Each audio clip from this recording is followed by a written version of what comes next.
A lot of work is going on behind the scenes right now to make sure hackers do not interfere with the elections in November.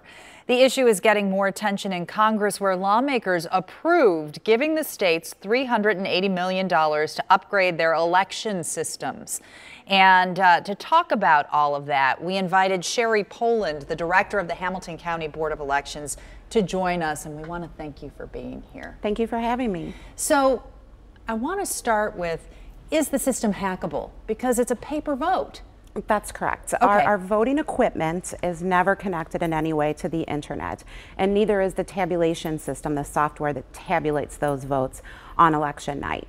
Okay, so what are we protecting then? Right. Well, what we're looking at is our voter registration database. We're making sure that our database is secure as possible. Also, we also have our website in which we relay the results out to the public on election night. And although that's a completely different system than the results itself, we want to make sure it's protected. We always have the original results to go back to, but we don't want there to be any mistakes on election night. So you have funds coming from the federal government, correct? That's correct. They're being distributed through the Secretary of State. Okay, and what are you going to use those funds for then?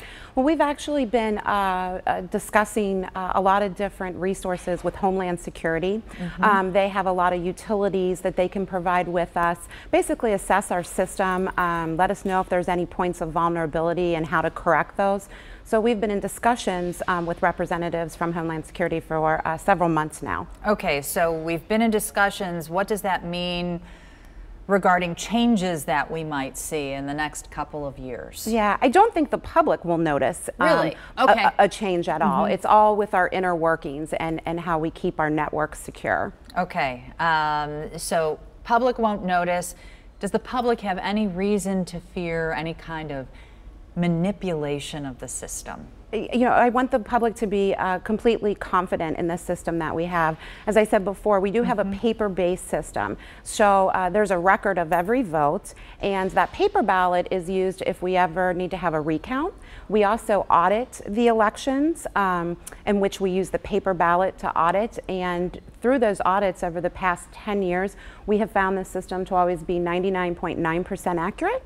And when we do find a mistake, it's usually due to human error. Perhaps the voter didn't follow the instructions correctly on marking the ballot. So we really feel very confident in our system, but we're going to continue to make things better and more secure. All right, so we're going to leave the voters with that message. Sherry, thank you for being here tonight. Great. Thank you for having me.